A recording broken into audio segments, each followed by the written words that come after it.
Bueno,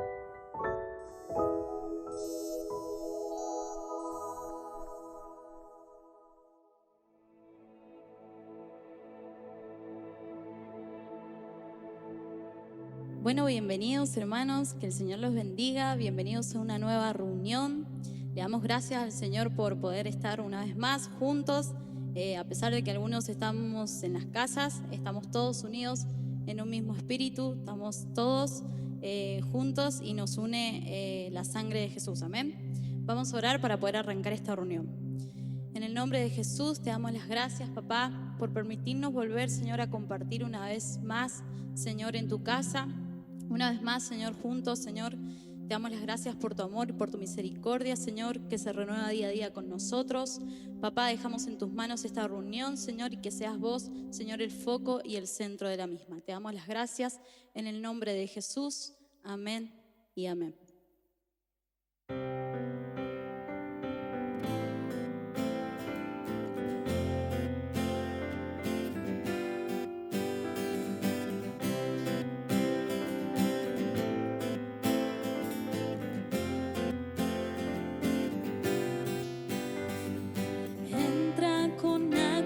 De gracias por sus atrios alabar,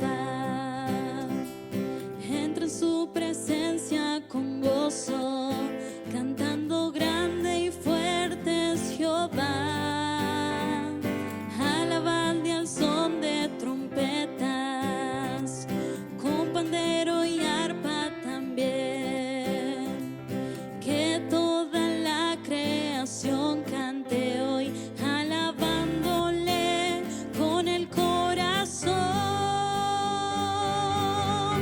porque bueno es Dios, porque bueno es Dios, porque bueno es Dios, para siempre su misericordia, porque bueno es Dios. Porque bueno es Dios, porque bueno es Dios, para siempre su misericordia. Cristo es por siempre exaltado, creador de todo es Él. Ven ante Él a postrarte, manos levanta y tu voz alzar, porque bueno es Dios, porque bueno es Dios, porque bueno es Dios, para siempre su misericordia, porque bueno es Dios, porque bueno es Dios, porque bueno es Dios, para siempre su misericordia, porque bueno es Dios, para siempre su misericordia, porque bueno es Dios, para siempre su misericordia. Amén. Les voy a compartir un salmo, el Salmo 32, versículos 7 y 8, que para mí es de mucha bendición y lo quiero compartir con ustedes. Amén. Dice así: tú eres mi refugio, me guardarás de la angustia, con cánticos de liberación me rodearás, te haré entender y te enseñaré el camino en que debes andar, sobre ti fijaré mis ojos. Y por esto último que dice el Salmo, sobre ti fijaré mis ojos, vamos a cantar esta canción que dice así: fija tus ojos en Cristo, tan llenos de gracia y amor, y lo terrenal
Si mis tesoros han perdido todo su valor y en este mundo ya no encuentro más satisfacción, es porque he probado y he podido ver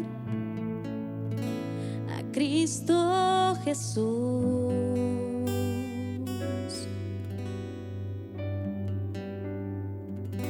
Si todo es nada comparado a lo que hay en ti, lo que estimaba ya no es importante para mí, es porque he probado y he podido ver a Cristo Jesús, a Cristo Jesús, y te deseo más que a la vida, te deseo más cada día, te deseo más todavía, Jesús.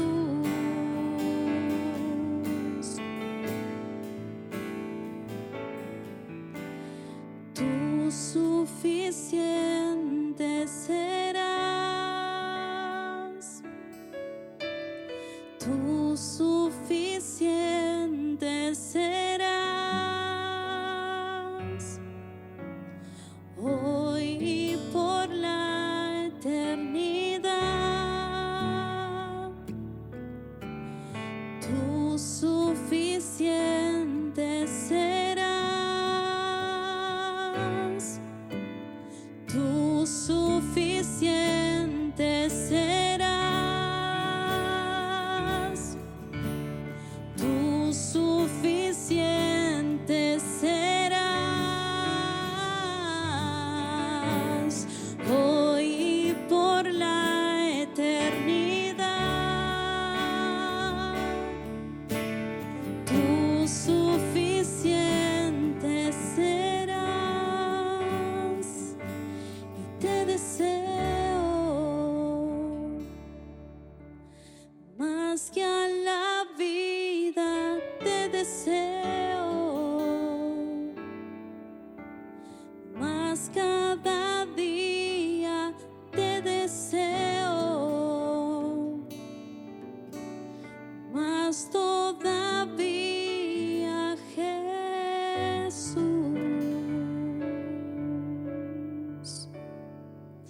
Señor Jesús, te agradecemos, Señor, por este tiempo de alabanza. Queremos pedirte, Señor, que seas vos el centro de nuestras vidas, que podamos despojarnos, Señor, de nuestros deseos, de nuestros anhelos, Señor, y que seas vos reinando, que podamos anhelarte y desearte cada día más, Señor. Te agradecemos en el nombre poderoso de Jesús. Amén y amén.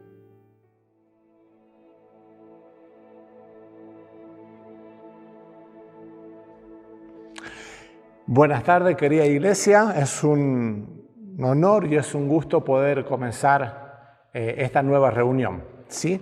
Estamos llegando al capítulo 18, casi el final del libro de Juan, y realmente el Señor me ha sorprendido. Siempre el Señor nos sorprende con su lectura, pero me ha cautivado, ha sido algo especial.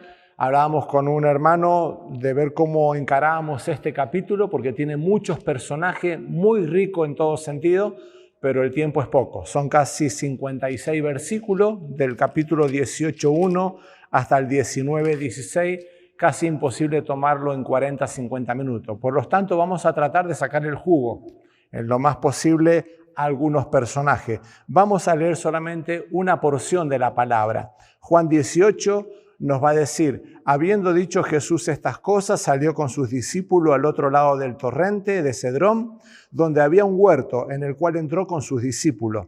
Y también Judas, el que le entregaba, conocía aquel lugar, porque muchas veces Jesús se había reunido allí con sus discípulos.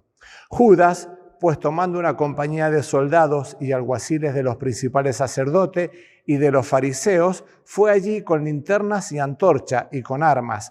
Pero Jesús, sabiendo todas las cosas que le habían de sobrevenir, se adelantó y les dijo: ¿A quién buscáis? Le respondieron: a Jesús Nazareno. Jesús les dijo: yo soy, y estaba también con ellos Judas, el que le entregaba. Cuando le dijo: yo soy, retrocedieron y cayeron a tierra. Volvió pues a preguntarle: ¿a quién buscáis? Y ellos dijeron: a Jesús Nazareno.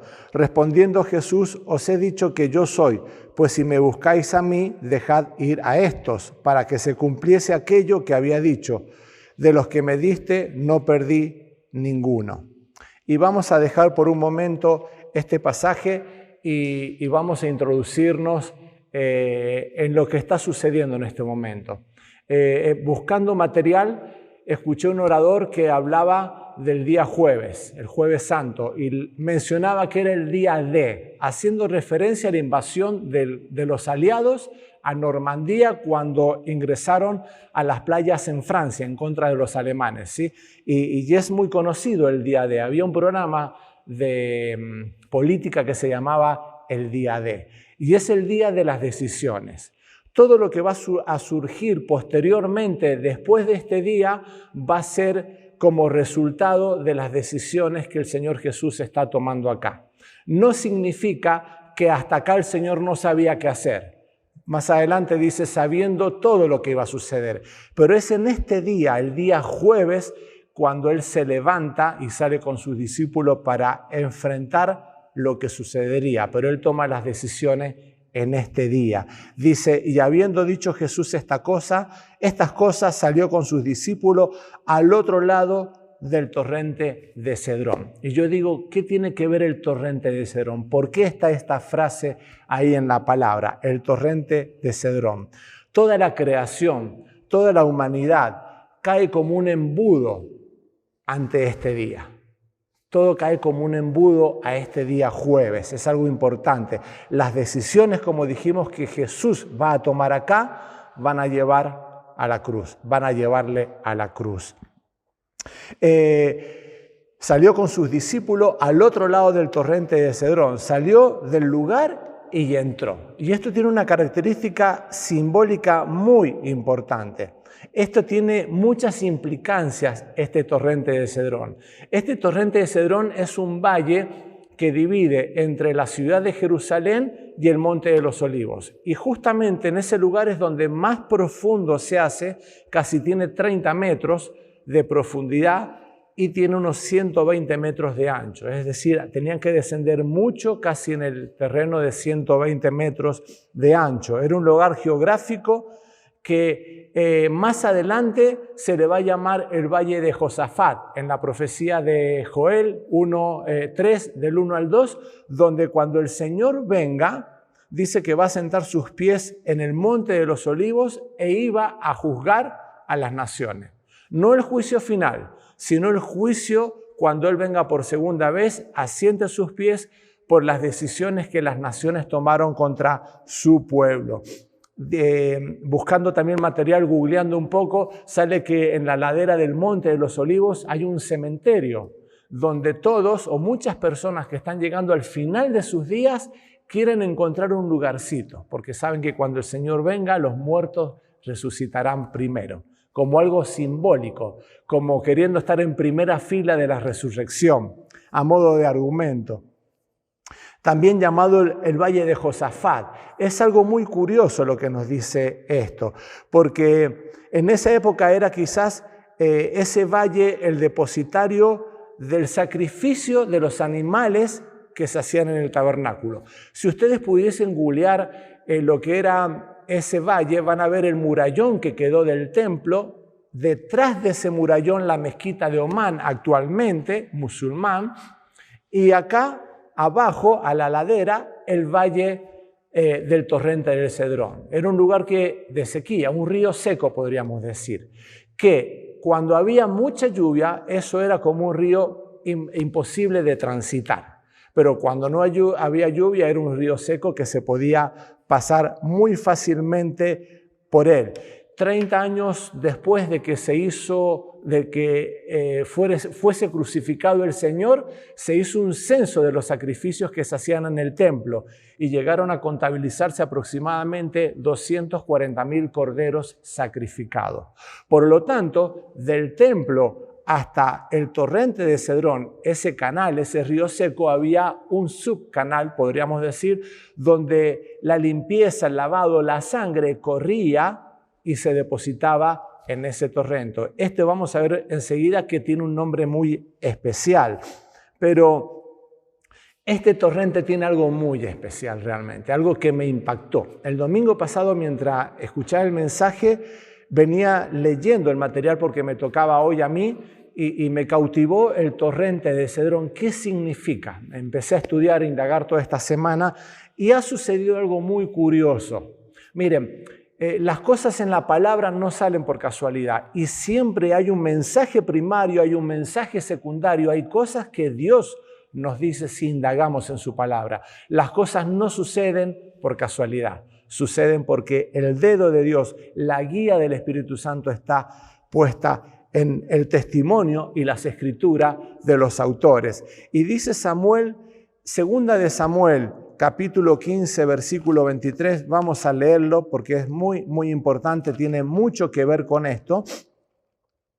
Segunda de Samuel 15, 23 nos va a decir lo siguiente. Va a decir esto, miren, capítulo 15, versículo 13. Y un mensajero vino a David diciendo, el corazón de todo Israel se va tras de Absalom. Entonces David dijo a todos sus siervos que estaban con él en Jerusalén, levantaos y huyamos, porque no podremos escapar delante de Absalom. Daos prisa para salir o para partir, no sea que apresurándose él nos alcance y arroje el mal sobre nosotros y hiera la ciudad a filo de espada. Y el versículo 22 del mismo capítulo y 23, entonces David dijo a Itaí, ven, pues y pasa, y pasó Itaí, Geteo y todos sus hombres y toda su familia. Y todo el país lloró en voz alta. Pasó luego toda la gente el torrente de Cedrón. Asimismo pasó el rey y todo el pueblo pasó al camino que va al desierto. Y acá vemos que hubo un rey que también pasó por ese torrente, que fue el rey David. Vamos a ver una serie de contrastes de lo que significa pasar este torrente de Cedrón. David, su hijo Absalón, su primogénito, está haciendo una revuelta, está creando un golpe de estado para derrocar a su padre. Qué triste es ver que un hijo haga esto. ¿Cuántas noches de verano a la sombra de las estrellas Absalón tiene que haberle preguntado a su papá en amor, contame la historia de cuando venciste a Goliat? ¿Cuántas historias de cuando era pastor y jovencito y mataba a los leones, a los osos, defendiendo el rebaño? Y él emocionado, brillándole sus ojos de lo que era su papá, quizás a los 6, 7 años. Y yo he transformado en un corazón perdido, un corazón turbio, oscuro, separado de Dios. Absalón sabía que su padre había sido escogido por Dios. Absalón sabía que Dios le había puesto como rey de Israel. Absalón sabía que la promesa del Mesías iba a venir a través de la línea o del linaje de David. Y sin embargo él se rebela contra su padre. Y vemos algo muy triste, pero algo muy cierto, una realidad muy importante. Por un lado, un rey huyendo, pasando ese torrente, huyendo de su hijo que le quiere matar junto con muchos fieles. Pero vemos un rey que voluntariamente está pasando ese torrente, no huyendo, sino que está pasando para dar su vida por nosotros. En Jesús vemos otro rey que se despojó, bajando del cielo, de donde era adorado y exaltado por los ángeles, se despojó para venir a ser siervo. Vemos en David un rey ungido por Dios, huyendo para no perder la vida. Pero vemos un rey que descendió despojándose de su título de rey para hacerse siervo, pasar por ese torrente para dar la vida por nosotros. Vemos a un padre huyendo de la persecución de su hijo desobediente. Un padre huyendo porque su hijo quería matarle. Pero sin embargo, en la huida podemos contemplar que David, siendo el rey, tenía la autoridad, hasta la autoridad moral de haberle quitado la vida a su hijo que lo perseguía, porque se había sublevado contra su padre, el ungido de Dios. Moralmente y legalmente tenía el derecho y el poder de hacerlo. Vemos a Dios Padre dando consejo en la divinidad para que su hijo muera en la cruz en plena obediencia al Padre. Vemos tal contraste, ¿no? Uno huyendo, pasando por ese torrente, otro pasando por ese torrente voluntariamente, no para huir, sino para obedecer a su Padre. Vemos en Jesús un rey entrando que se despojó de todo y como hijo aceptó la sentencia de su Padre de cargar judicialmente la sentencia de Dios que caía sobre nosotros. Vemos en David a alguien que se le había prometido que de su descendencia nacería el profeta. Y si David moría, si no huía, el Señor Jesús no hubiese nacido. Sabemos que el poder de Dios puede hacer camino donde no los hay, pero en el camino elegido por Dios, si David moría, el Señor Jesús no podría haber nacido. Jesús, quien con su muerte, Pablo va a decir a los que le siguen en Filipenses capítulo 2, versículo 9 al 11, por lo cual Dios también le exaltó hasta lo sumo y le dio un nombre que es sobre todo nombre, para que en el nombre de Jesús se doble toda rodilla de los que están en el cielo y en la tierra y debajo de la tierra, y toda lengua confiese que Jesucristo es el Señor, para gloria de Dios Padre. David huyendo por su vida, el Señor Jesús, Rey, despojándose, dando su vida, pero que iba a ser glorificado por el Padre. Vemos en Jesús el Mesías prometido que no huía, sino que de una forma voluntaria pasaba por ese torrente de Cedrón para entrar en ese huerto. Miren, en esa época, después del torrente de Cedrón, venía el desierto, que era el camino que conducía a Jericó y que llegaba al Mar Muerto. Algo simbólico. Pensar que después del valle de sombras de muerte, como dice el salmista, aunque ande en valles de sombra de muerte, no temeré mal alguno. ¿Quién? Aquellos que han confiado. Pero ¿cuántas personas navegan o andan deambulando en un valle de sombra de muerte? El Señor voluntariamente pasó ese torrente de Cedrón para entrar en ese huerto, para entrar en ese desierto, que después del valle de sombras de muerte, solamente lo único que encuentran las personas es un desierto. Y lo único que hay después de ese desierto, en este caso geográficamente, es el Mar Muerto. Pero si pudiésemos decir simbólicamente, espiritualmente, después del valle de la angustia, del pecado, de muerte, encontrás un desierto. Y después de ese desierto vas a encontrar solamente la muerte. Él va a dar su vida por nosotros, para todos aquellos que en Él crean. Y quiero detenerme un segundo acá y entender esto. ¿Cuántas personas navegan hoy en día en ese valle de sombras de muerte? Que tratan de salir y lo único que encuentran en su vida es desierto.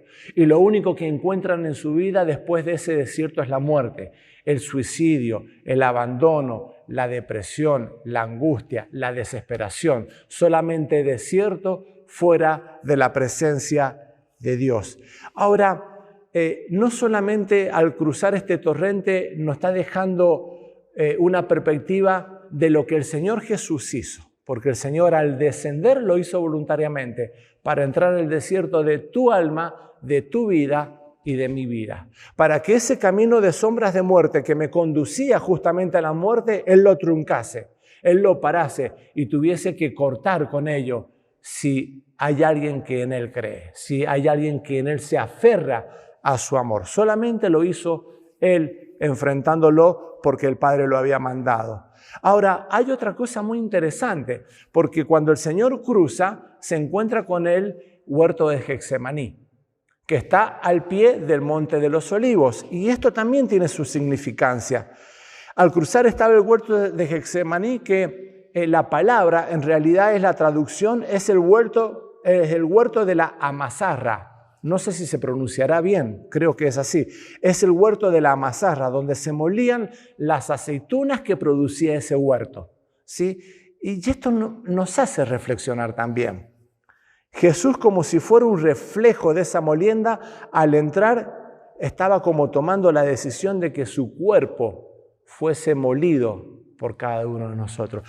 Es decir, que ese huerto de Getsemaní es representativo de la molienda de esas aceitunas, es representativo de la molienda de su cuerpo que fue molido, como dice Isaías, mas él herido fue por nuestras rebeliones, molido por nuestros pecados, el castigo de nuestra paz fue sobre él y por sus llagas fuimos nosotros curados.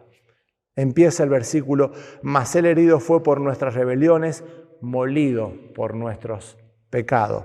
Un símbolo Getsemaní del Señor Jesús siendo molido por tu pecado y por mi pecado.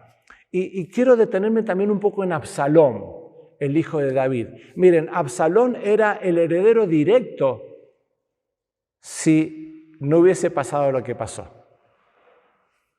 Quizás, no sabemos, pero era el heredero directo, ¿sí? Un hijo que hizo un golpe de estado engañado por su padre de este mundo, por Satanás. Satanás llenó el corazón de Absalón. Qué triste, qué tristeza esto.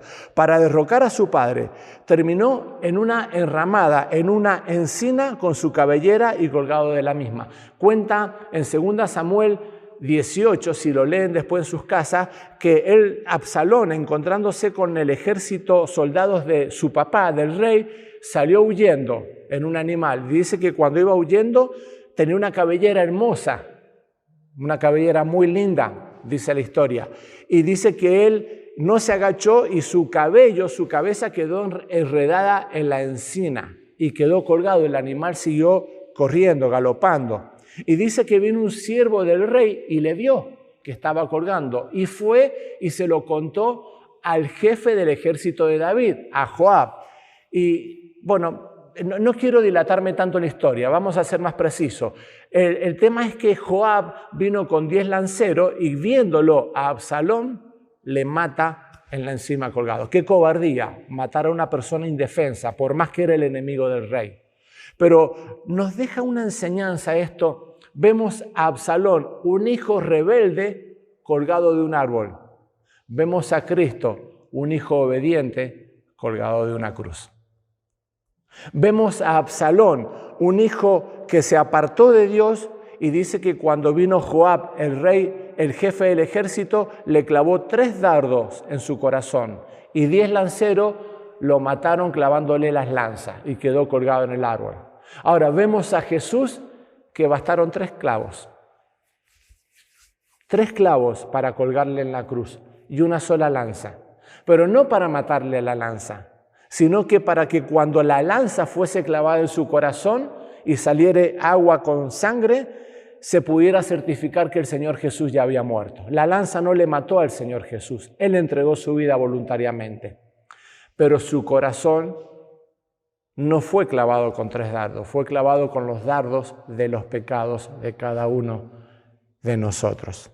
Y es curioso porque me puse a indagar un poco más y el árbol, la encina, tiene un significado que obviamente que tiene que ver con todo. Se consideraba este árbol, la encina, como un lugar donde se imprimía justicia. Y si vamos a la Biblia y buscamos referencias, vamos a ver muchas referencias. Vamos a hacer hincapié en esta.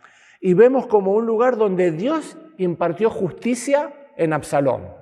Quedó colgado y murió. La sentencia de Dios por su pecado, por su rebeldía, fue colgado de un árbol, de un arbusto, de una encina y murió. La justicia de Dios se impartió sobre Absalón. Pero fue un lugar donde Dios hizo justicia en el madero, dejándole solo al Señor Jesús muriendo por nosotros. Es curioso contemplar que el hijo rebelde murió colgado de una encina y el hijo obediente murió colgado voluntariamente de otro árbol, de otro madero, por amor a nosotros.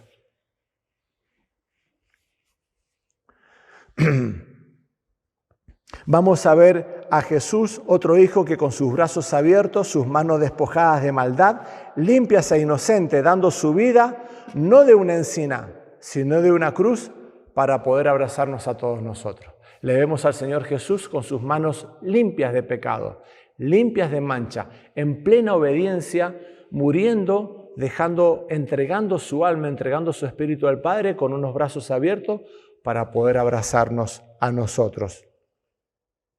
Vemos a Jesús que obedeció hasta la muerte y la muerte de cruz para agradar a su Padre en un sacrificio perfecto, pero siempre en plena obediencia de su Padre, no en rebeldía. Jesús muriendo en vergüenza de pecado para satisfacer la justicia del Padre y resucitando para sentarse a la diestra de Dios.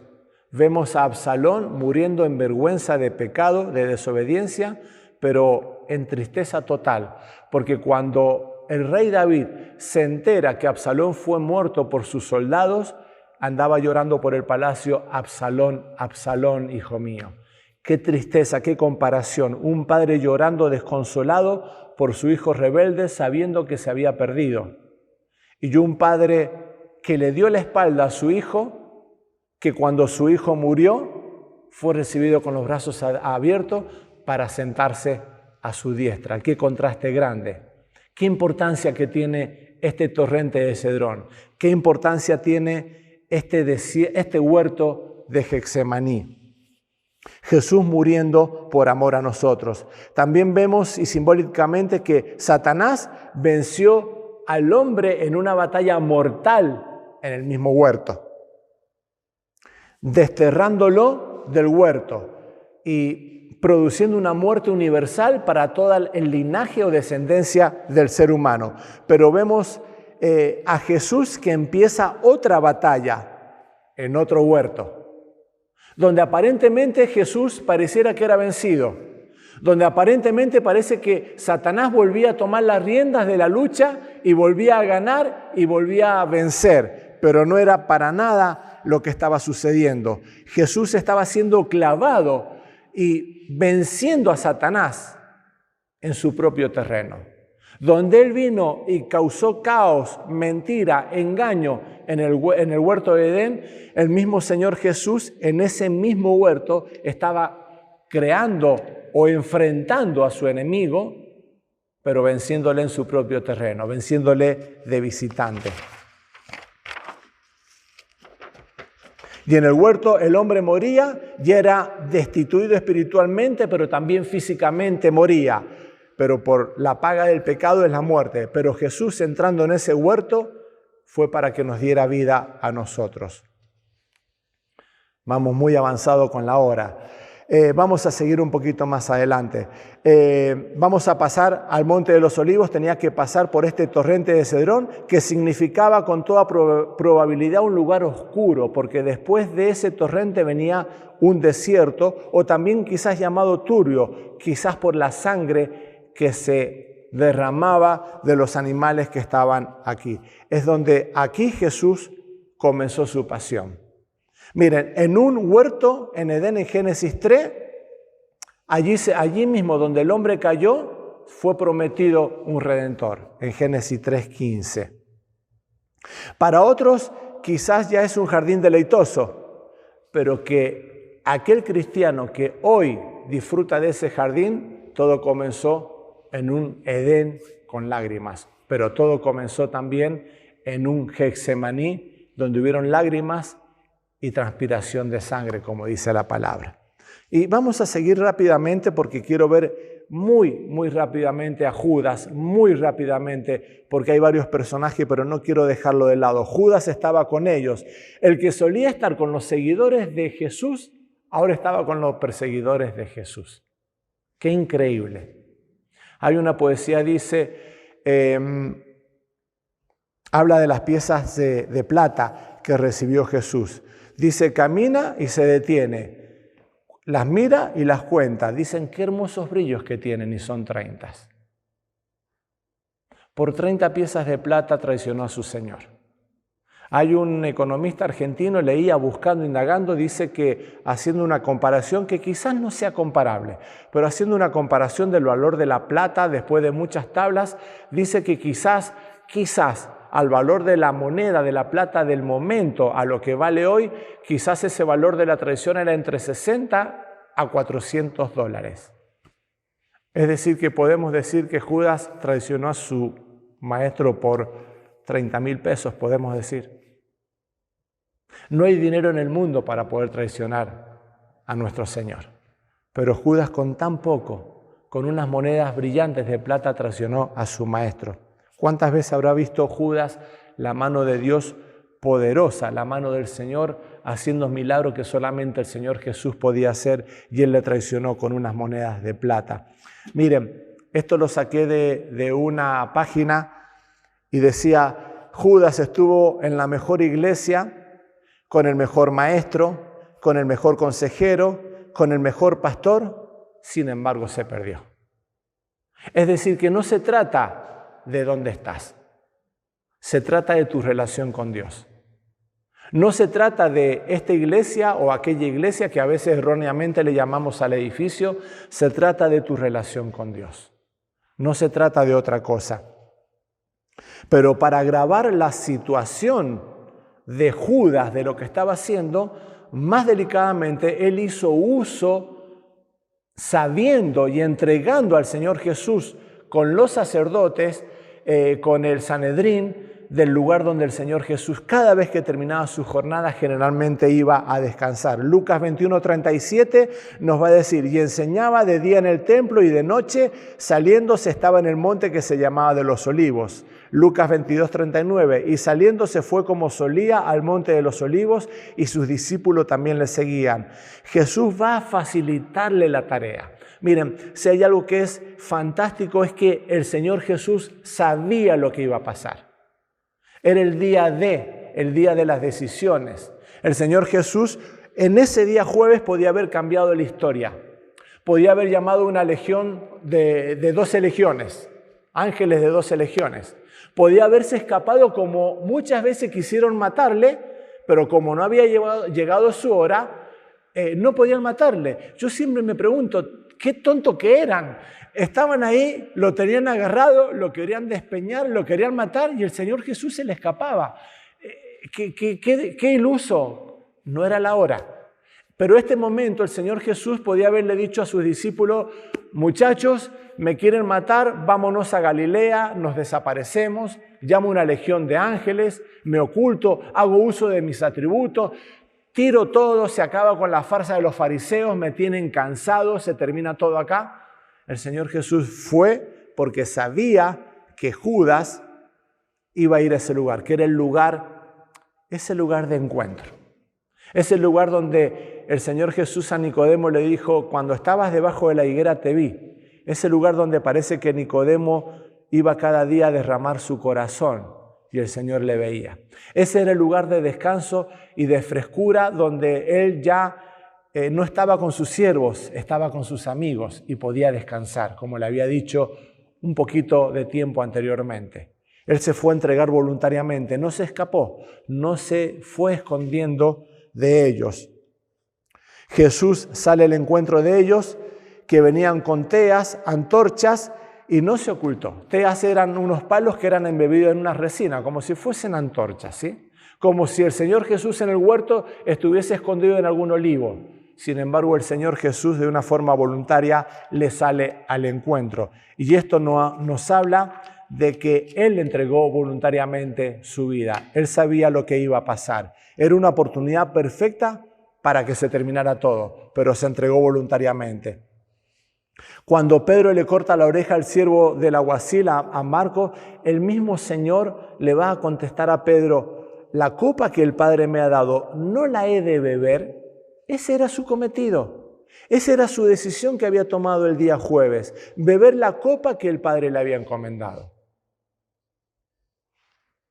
Vemos en Jesús, y se nos mezclan los personajes, vemos en Jesús rápidamente su autoridad frente a centenares de hombres de guerra armados. Sin embargo, cayeron ante el poder de su palabra. Cuenta un autor que dice, quizás fue el último destello del poder del Señor Jesús para ver si ese corazón duro de Judas se quebraba, para ver si el corazón duro de los soldados se derretía. Dice que cuando él contestó, yo soy, cayeron. Judas tantos milagros vio y no se dio cuenta. Tan duro tenía su corazón. Él eligió morir, podría haberlo evitado, como dijimos recién, una legión de ángeles. No fue atrapado, no cayó en una emboscada, no lo sentenció ni el sumo sacerdote, ni Pilato fue el que lo mandó a matar. Tenemos que tener en cuenta, él murió por amor a nosotros. Miren, te vio a vos y me vio a mí. Y no se imaginaba el cielo sin nosotros. ¿Usted se cree con ese privilegio? Yo no. Pero el Señor Jesús sabía que era el único camino, la única herramienta, que si Él evadía ese sacrificio, esa cruz, esa turba de chusma que venían a matarle, a prenderle, nosotros estábamos perdidos. Y sin embargo Él decidió ser atado, ser llevado, ser crucificado, porque Él quería pasar la eternidad con vos y también conmigo. Qué hermoso es ver esa dimensión del amor del Señor, que Él lo hizo por amor a nosotros, no porque fue engañado o capturado. Esto nos dice que, breve ejemplo, una experiencia que pasamos en el barrio hace poquito. La semana pasada volvíamos, el día viernes creo, y había un tumulto ahí en la cuadra. No sabíamos si era algún muerto por COVID, no sabíamos lo que sucedía. Resulta que una chica de 20 años, vecina, de 2 cuadras más abajo, bajó del colectivo, salió por adelante del colectivo, venía una moto y la atropelló muy rápida y la golpeó mal en la cabeza y falleció.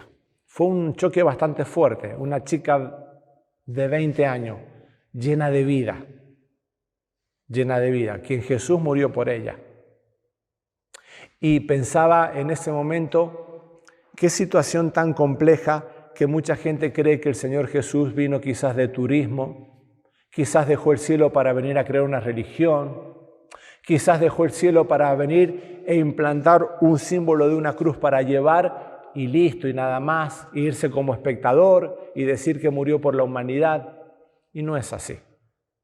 A Él le costó la cruz. A Él le costó dar tu vida. Por lo tanto, eso significa que si hay alguna persona que no acepta y no cree en el sacrificio de Cristo, le va a costar su eternidad separada de Dios. Nos muestra también su amor protector, porque cuando venían, Él les pregunta a quién buscan. A Jesús Nazareno, yo soy. Dice, si a mí me están buscando, dejad ir a esto. Se sabía que cuando el Imperio Romano tenía un enemigo y había algún caudillo que se levantaba y lo capturaban, no solamente mataban a ese supuesto Mesías, a ese líder, sino a todos los que le seguían y los crucificaban. Entonces el Señor Jesús sabía a lo que se arriesgaban sus discípulos. Y sus discípulos sabían que era posible que, si era así, ellos también fuesen crucificados y fuesen muertos. Nos muestra la obediencia. La copa que el Padre me ha dado no la voy a beber. Es una copa que nos es dada a nosotros también. Pues también con los sufrimientos son dones de Dios para con nosotros. En Filipenses 1:19 nos dice que se nos ha concedido el creer y el padecer por Cristo. Es una concesión, no es un castigo. ¿Te gusta que se te haya concedido creer en Cristo? ¿Te gusta? Amén. Pero también se te ha concedido como privilegio padecer por Él. Como cuando Pedro y Juan fueron soltados de la cárcel, dice que salían gozosos, contentos, cantando por haber sido tenidos digno de haber padecido por Cristo. Esto lo vemos en Hechos 5, 40-41. Pero también vemos en Jesús que Él se dejó atar de una forma tierna, dócilmente, porque estaban destinados a hacernos liviana y dócil nuestras ataduras. Lo que el Señor sufrió por nosotros fue para hacernos nuestras ataduras dócil hacia Él. El supremo responsable de su muerte a veces creemos que fueron los judíos. A veces pensamos que fue Pilato. A veces creemos que fue la turba que gritaba crucifícale, crucifícale. A veces creemos que fue el traidor de Judas que le entregó y por esa causa el Señor Jesús murió en la cruz. Pero ¿saben quién fue el único responsable del padecimiento y de la muerte de nuestro Señor en la cruz? ¿Saben quién fue? El mismo Padre. Qué curioso, ¿no? En Hechos 2:23 dice, a este, entregado por determinado consejo y anticipado conocimiento de Dios, prendisteis y mataste por manos de inicuas crucificándole. Hechos 4:28, para hacer cuanto tu mano y tu consejo habían antes determinado que sucediera. Esto fue una determinación que se tomó, yo me imagino, ¿no? En la Trinidad, en el cielo, antes de la creación del universo, antes de la creación tuya y mía, se determinó un consejo para que el Señor Jesús muriera. No murió porque lo capturaron los otros. No murió ni por Pilato, ni por los judíos, ni por la turba, ni por Judas, por nadie. Murió por un determinado consejo del Padre. Lo demás fueron consecuencias que no reconocieron que era el Hijo de Dios. Y que le tomaron, le prendieron y le crucificaron. Y esto nos llena de consuelo, porque saber que el Señor murió voluntariamente me hace llamar a la reflexión. Él bebió la copa de aflicción para que nosotros pudiésemos tener en nuestras manos la copa de salvación. La copa que Él bebió de aflicción es la copa que nosotros hoy bebemos de salvación. Y lo enfrentó voluntariamente. Vamos a avanzar. Muy complicado con el tiempo. Vamos a ver a Pedro, otro personaje importante, en el cual muchos de los que estamos acá y muchos de los que escuchan el mensaje nos vamos a sentir identificados con Pedro, muchísimo con Pedro. Su imprudencia la vemos permanentemente, siempre Pedro imprudente, siempre anticipándose, siempre cometiendo errores, pero siempre estaba delante de todo. Era una persona con carácter, era una persona que iba adelante. Cuando el Señor estaba en la última cena y dijo, uno de ustedes me va a traicionar, Pedro le hace seña a Juan como preguntándole. Cuando estaban en el monte de la transfiguración, de una forma que no entendía nada, le dice al Señor, ¿querés que levantemos una enramada? Y no entendía lo que estaba sucediendo, pero siempre Pedro adelante. Hay una persona en quien tenemos que hacer justicia humana en el concepto de hablar de él. Y esa persona debería ser Pedro. Fue el único que desenvainó la espada. Miren, en Lucas 22:38 dicen que los discípulos tenían 2 espadas. Adivinen o imagínense, mejor dicho, ¿quién tenía una? Pedro. Él tenía una espada, siempre ahí. Cuenta el relato que cuando el Señor dijo, yo soy, dice que se cayeron, quizás Pedro se envalentonó. Capaz que dijo, esta es la nuestra, acá se descontrola todo para los romanos, ¿sí? Acá se cortó todo. Imagínense, capaz que alguna neurona de los celotes, que eran los nacionalistas que estaban en contra del Imperio Romano, le pasó por la cabeza y dijo, se olvidó de todo lo que había pasado antes y dijo, esta es la nuestra. Acá el Señor está reflexionando, está actuando y empezamos por los soldados. Yo soy, y se cayeron todos, encima agarró la espada, salió y le cortó la oreja al siervo del sacerdote. Y bueno, viene la reprensión. Fue el único que lo hizo. Y lo castigamos por la negación. Fue el único, a pesar de que quizás se haya envalentonado, digo, ¿no? Quizás fue el único que ante más o menos se cree que la legión eran 600 romanos, 600 pueden haber sido menos, con espadas, con armas, con escudo, él se levantó con una espada, pobre. ¿Cuánto iba a durar? Pero fue el único que lo hizo. Nos gusta hablar de la cobardía o escuchamos mensajes de la cobardía de Pedro, pero no escuchamos del valor de Pedro. Todos habían huido. Cuando el Señor Jesús fue tomado, dice que todos habían huido, incluido Juan, que está relatando esto, porque dice que lo dejaron solo, pero hay alguien que volvió. ¿Saben quién fue? Pedro. Lucas 22:33 va a decir de Pedro, Señor, dispuesto estoy a ir contigo no solo a la cárcel, sino también a la muerte. Pedro siempre, me permiten que diga verborrágico, siempre hablaba primero antes de actuar. Siempre era una persona con el carácter de ímpetu, hablaba y no se daba cuenta de lo que estaba diciendo. Palabras que después iban a hacerle lamentar. Seguir le dio como resultado una cosa. Miren, todos se fueron, pero Pedro le siguió de cerca. Y más allá de cómo entró al patio del sumo sacerdote, es un tema aparte, más allá. Hay muchos que dicen, autores serios, que hablan de que quizás era el discípulo Juan. Otros creen que era el padre de Juan Marcos. Otros creen que era José de Arimatea, otros creen que era Nicodemo. No importa, es un tema para tocarlo aparte. La verdad es que el único que volvió para seguir a su Señor era Pedro y estaba en medio del patio, calentándose con los enemigos del Señor. Solamente él pudo ver la soledad, los otros desaparecieron. Criticamos a Pedro, pero solamente él fue el que estuvo más cerca del Señor. Todos se fueron. Nadie pudo tener la experiencia que tuvo Pedro. Él estaba cerca del Señor, aunque le iba a negar. Solamente él pudo ver su soledad, solamente él pudo llorar lo que estaba pasando amargamente, luego de dejarse abrazar por él, luego de la mirada del Señor Jesús. Cuando comprendemos por lo que pasó por amor a nosotros, es cuando más valoramos la entrega del Señor Jesús. Decime cuánto conoces al Señor y te diré cuánto le amas. Es tan increíble lo que Pedro vivió en ese momento, a pesar de su falla, a pesar de su negación, que después, cuando él escribe su carta, Pedro va a decir lo siguiente, aquel que le negó, y ya vamos a hablar de eso.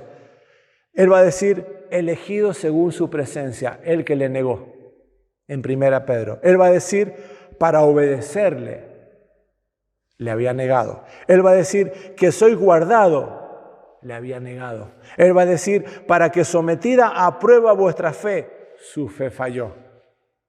¿Vieron? Eso le pasó por estar cerca de su maestro. A veces los fracasos que pasamos son experiencias vívidas delante del Señor. Son experiencias grandes. Mucho más precioso que el oro a quien amáis sin haberle visto. Estas palabras salieron de Pedro y nosotros oímos esta voz enviada del cielo estando en el monte. Todas son frases que solamente Pedro pudo decir. Junto con Juan después van a decir lo que hemos visto y oído. Miren, estaba en riesgo la vida de los discípulos porque el Señor Jesús ya estaba sentenciado que muriera y también sus seguidores porque se había convertido en enemigo del pueblo judío, de los sacerdotes, y se había convertido en enemigo de los romanos. Y con los romanos no tenías chance. Iba directamente a la cruz y sus discípulos también. Pero ¿saben una cosa? Que criticamos a Pedro, pero Pedro fue el que tuvo el privilegio de ver lo que sucedió. Y en medio de lo que sucedió, él falló, pero los otros ni siquiera estuvieron presentes. Pero es un ejemplo del amor que nosotros tenemos por el Señor y a veces de nuestra cobardía. Porque le amamos al Señor y muchas veces somos cobardes delante cuando tenemos que dar testimonio de Él. Su negación le salvaría momentáneamente, quizás le salvaría de la crucifixión que después tuvo que enfrentar cuando fue mártir, a donde él pidió ser crucificado boca abajo porque no era digno de morir como había muerto su Señor. A veces nosotros le negamos, quizás para salvar nuestro prestigio, quizás nos da vergüenza decir que somos evangélicos. Muchas veces callamos de nuestro Señor y nos da vergüenza dar testimonio de Él en cualquier lugar. Pero nos es muy fácil criticar a Pedro cuando le negó. La negación de Pedro fue en aumento. Miren, ¿saben ante quién primero niega Pedro al Señor? Ante la portera, una sierva. podríamos decir la más baja en lugar de la casa del sumo sacerdote. ¿Vos no sos de lo que estaba? No, yo no soy. Después, ¿dónde le vemos a Pedro? Hermano, cuando te apartás del Señor, ¿sabés dónde terminás? Calentándote en un brasero con los enemigos del Señor. Aquellos que fueron al huerto a agarrarlo, a tomarlo preso, los siervos del sumo sacerdote que le conocían, él se encuentra calentándose ahí. No vamos a criticarlo, pero no era ningún ángel Pedro en ese momento. De pronto se encuentra calentándose con los enemigos del Señor. ¿No eras vos un pariente de Malco que le cortó la oreja? Que el que estaba, no, tampoco. Paralelamente al Señor Jesús lo estaban juzgando de una forma hipócrita. Voy a hacer un paréntesis. Anás. Saben que Anás no estaba ejerciendo el sumo sacerdocio en ese momento. El sumo sacerdocio era vitalicio, moría y seguían los hijos, según el orden sacerdotal.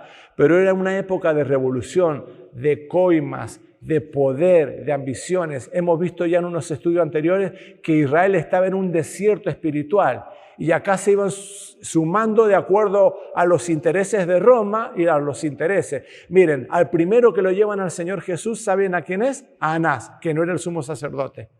Y Anás lo juzga falsamente porque tenía que haber testigo. Por eso cuando le pregunta por su doctrina, el Señor Jesús le dice, no me preguntes a mí. Como diciendo, hacé lo que la ley dice, preguntaré a los que me han escuchado. ¿Y saben por qué le lleva a Anás? Es una victoria aparente de Satanás. Llevarlo ante quien en ese momento tenía un poder económico y un poder absoluto de influencia. ¿Saben quién era Anás? Era el dueño de todos los kiosquitos que habían en el templo. Cuando el Señor Jesús entra al templo y tira todas las tiendas porque era una cueva de ladrones, el dueño de todo eso era Anás. Era un negocio donde todos los que venían de todos los lugares del país a sacrificar los corderos, que eran perfectos, tenían inspectores para inspeccionarlo y de seguro no eran perfectos. ¿Y qué tenían que hacerlo? Desecharlo. Pero tenías que sacrificar. ¿Dónde lo conseguías? En los puestos de Anás, a un valor 10 veces más caro que lo que salían. Era una persona súper poderosa y millonaria, donde el Señor Jesús pateó, tiró, lo sacó corriendo a todos. ¿A quién llevan al Señor Jesús? Ante Anás, como un triunfo personal, como estás viniendo a los pies míos. Después dice la historia que Anás estuvo como sumo sacerdote en el año 6 después de Cristo. Después tuvieron 4 hijos más que también sirvieron el sacerdocio. Pero en ese momento el que estaba de turno, ¿saben quién era? Caifás, su yerno. Aquel que dio consejo que es mejor, capítulo 11 de Juan, que muera un solo hombre por el pueblo. Juicio injusto. Mientras el Señor Jesús estaba siendo condenado y juzgado injustamente, buscando testigos falsos, este ha dicho que en 3 días derrumbará este templo y lo terminará. ¡Oh! Nuestros oídos los han escuchado. ¡Oh! Tremenda cosa dijo el Señor, hablando de su cuerpo. ¿Qué le podían condenar por decir que podía destruir el templo y crearlo en 3 días? Buscaban excusas que no tenían asentamiento en nada para poder matarle. Y a los judíos les era prohibido matar. Fue una sentencia que el Imperio Romano no les permitió. Por eso lo llevaban a Pilato. Y Pilato, como tenía una historia sucia y no se llevaba bien con los sacerdotes, en cierta forma termina coaccionado para que lo entreguen. Pilato sabía que no tenía nada. A este hombre lo encuentro inocente, pero estaba presionado por los sacerdotes porque podían acusarle ante el César y podían destituirlo de su cargo. Y como último intento de Pilato, no por bueno, como para que tuviesen lástima del Señor Jesús, le presenta al Señor Jesús todo molido, lastimado, azotado, al lado de Barrabás. Elijan, como diciendo, se van a apiadar de este. Y la turba gritaba, crucifícale, crucifícale, suéltanos a Barrabás. Entonces, volviendo a Pedro, mientras estaban juzgando al Señor Jesús, Pedro le estaba negando. Y en la última negación, el Señor Jesús había cruzado y dice que mientras cruzaba el patio, Pedro le niega la 3ª vez. Y dice que la mirada del Señor Jesús se dio vuelta y le vio a Pedro. Miren, ni siquiera el canto del gallo hubiese quebrado el corazón de Pedro a no ser por la mirada del Señor Jesús. Una mirada que le conmovió. Quizás si Pedro hubiese sido condenado y azotado y crucificado no hubiese sido tan doloroso que la mirada de su maestro. Aquel que había sido elegido para participar de ese grupo. Aquel que el Señor le había dicho un capítulo antes, no me elegisteis vosotros a mí, sino que yo os elegí a vosotros. Él se sentía elegido por Dios. Él ve la mirada de su maestro y enseguida cantó el gallo y salió y lloró amargamente.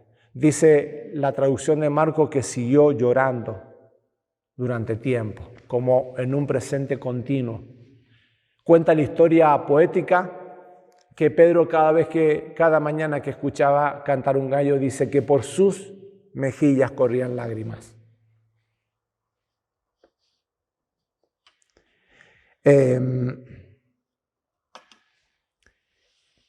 nuestras fallas, o Él ve nuestra autenticidad en nuestras fallas. El Señor no se fija, no se guía por lo que nosotros hacemos o por que nosotros actuamos a veces. No por nuestros fracasos, sino por nuestra lealtad. Porque si hubiese sido por el fracaso de Pedro, lo hubiese desechado. Pero el Señor conocía la lealtad de Pedro. No en nuestra caída, sino en nuestros esfuerzos por alcanzar la santidad, aun cuando somos vencidos. Esto no nos da pie para nosotros pecar o caer. Pero el Señor ve nuestra autenticidad, que en nuestra carrera de la vida espiritual, cuando caemos, el Señor, más allá de la caída y nuestro lavar los pies para restituirnos a la comunión, Él ve la proyección que puede ver en nosotros por medio de Él. Es decir, que el Señor no nos juzga en el momento que nosotros caemos. Él ve la proyección y nuestra lealtad en nuestra carrera de santidad. Vemos a un Pedro que había dicho: ¿a quién iremos? Tú tienes palabra de vida eterna. Cuando muchos de sus discípulos le dejaron, cuando la situación se empezó a poner tensa en el compromiso de seguirle al Señor. ¿Ustedes se quieren ir también? Y Pedro le va a decir: ¿a quién iremos? Tú tienes palabra de vida eterna. Tú eres el Cristo, el Hijo del Dios viviente. Y en ese momento que traspasan el patio, la mirada del Señor Jesús traspasa a la mirada de Pedro. Y quiero terminar con Barrabás. Barrabás solamente cuenta la historia de lo que sucedió en los evangelios. No hay más historia de Barrabás. Pero cuenta la historia, o cuenta la palabra, que era la traducción un bandolero. Era un delincuente. Era un celote nacionalista que había prometido o luchaba en contra de los romanos. Era un asesino, era una persona que era conflictiva, que asaltaba, que era ladrón. Quizás era el que asaltó en la parábola al samaritano tirado en el camino. No sabemos, ¿sí? Pero no era buena hierba, como se dice, ¿sí? No era buen trigo. Sin embargo, pareciera que por perseguir a los romanos se había transformado en una leyenda, así como Robin Hood. Una leyenda mal, porque lo tenían en un lugar que cuando fue decidido a quién soltamos, a Jesús o a Barrabás, pidieron por Barrabás, aquel que se había transformado en una leyenda por ser un delincuente. Él alcanzaba sus propósitos por medio de la delincuencia. El Señor Jesús alcanzaba sus propósitos por la invasión de su amor en los corazones. Y cuenta también la historia, no bíblica, poética, que puede ser o no puede ser, pero podemos vernos representados en ella. Dice que Barrabás, al recuperar la libertad, no podía más pensar en el hecho de ser libre, porque cuando los romanos lo capturaron, estaba condenado a muerte, porque era un sedicioso y tenía que morir él y sus seguidores.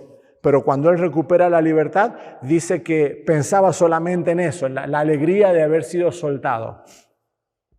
Luego se quedó mirando al hombre que iba a tomar su lugar en la cruz, en un destello de reflexión. Dice que algo llamó la atención y de pronto se vio siguiéndole en el camino al Gólgota, al Monte Calvario. Y en todo su camino dice que su mente y su corazón ardía pensando solamente que ese lugar le hubiese correspondido a él si no hubiese sido por la suerte de que el pueblo le eligió a él. Porque si hubiesen elegido a Jesús, él sería el que iba en ese camino llevando la cruz y él hubiese sido el que estaba crucificado y él hubiese sido el que hubiese muerto en la cruz. Cuando le vio clavado, decía que ese lugar le correspondía a él. Y yo quiero terminar con esto porque muchos que hemos conocido al Señor Jesús nos hemos visto en esta posición de Barrabás. Quizás acá no hayan delincuentes, no hayan asesinos, no hayan bandoleros, pero sí hay pecadores. Y delante de la presencia del Señor hay pecadores. Y nosotros seguimos siendo pecadores, pero pecadores que un día comprendimos y entendimos que ese lugar en la cruz me correspondía a mí, no a Jesús. Pecadores que comprendimos que mi pecado me había hecho enemigo de Dios y que si no hubiese sido por la sustitución de nuestro Señor, que tomó mi lugar y fue clavado en la cruz, cumpliendo la justicia legal de mi pecado por el Señor Jesús, hoy estaríamos en muerte y condenación.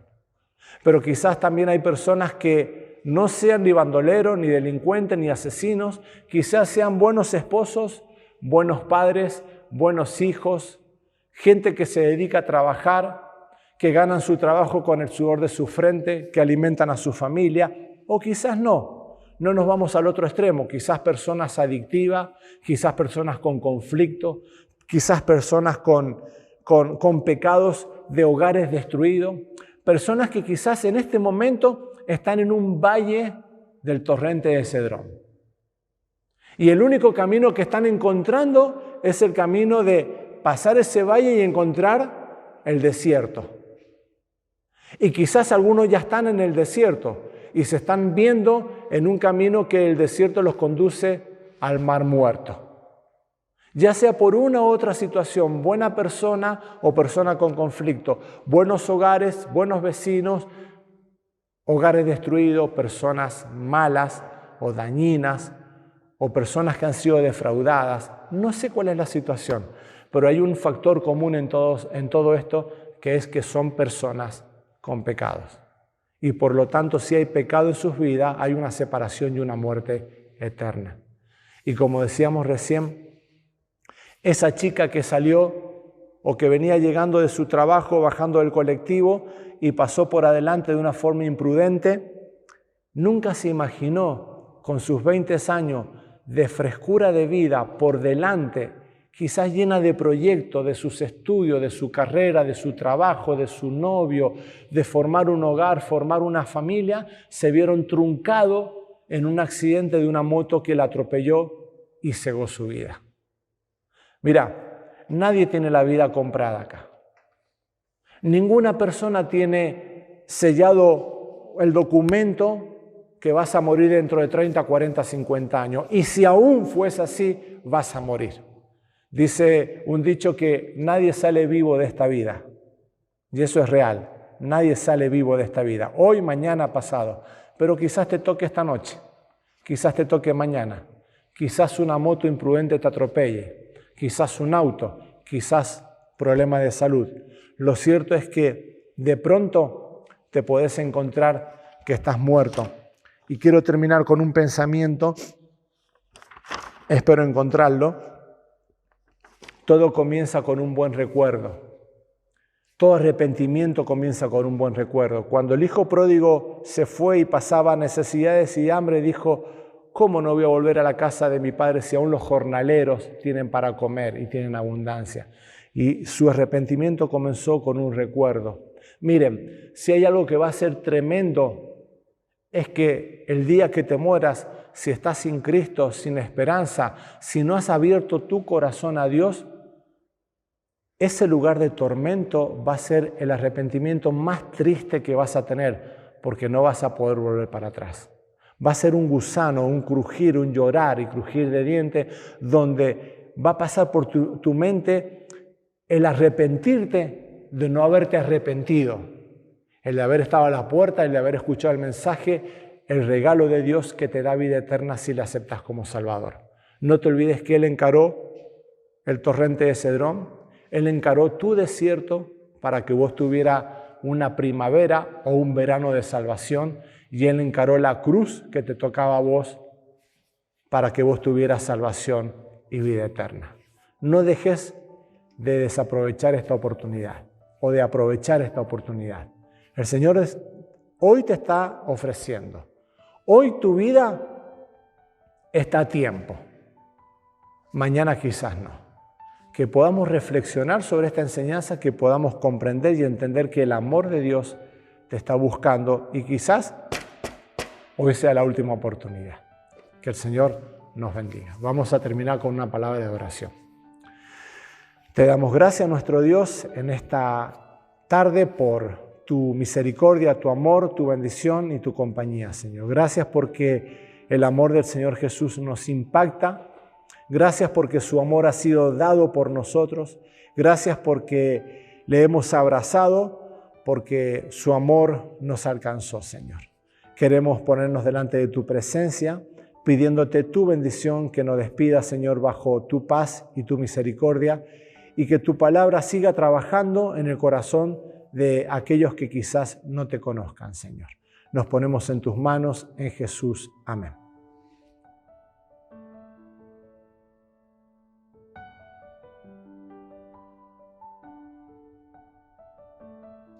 Bueno, también queremos recordar algo que es muy importante. Cuando el Señor Jesús en la última cena, compartiendo con sus discípulos la noche anterior, Él va a compartir la cena que estuvo deseoso porque no iba a compartirlo hasta que volviese. Y dice que amaba tanto a sus amigos que Él va a dejarle una enseñanza. Y nosotros como personas somos dados a olvidarnos. ¿Sí? A veces vemos una foto y recordamos. ¿Sí? A veces hay una cara de algún amigo que se nos está olvidando y no tenemos algún destello de algunos detalles, pero cuando vemos la foto recordamos y nos llena de alegría.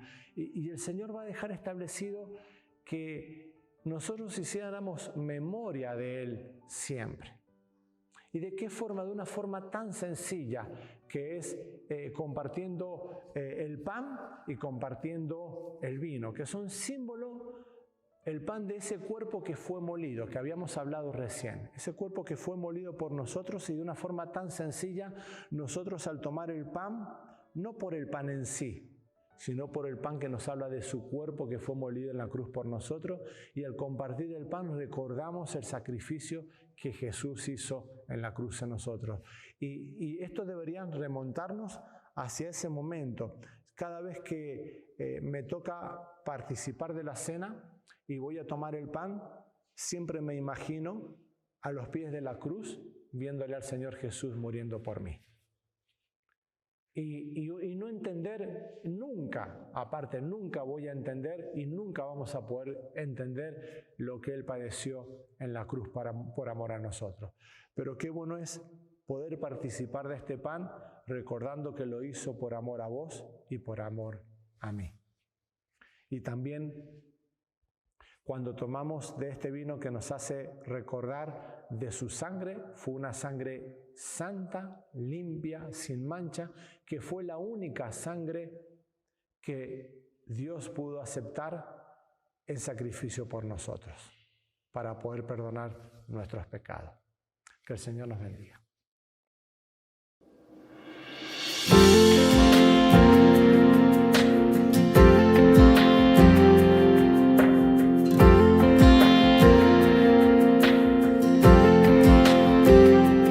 En memoria de ti yo vengo, de tu pan quiero comer, y a tu mesa me acerco, tu copa quiero yo beber. Cristo, he venido a adorarte hoy y tu calvario a recordar. Tu amor en la cruz y el misterio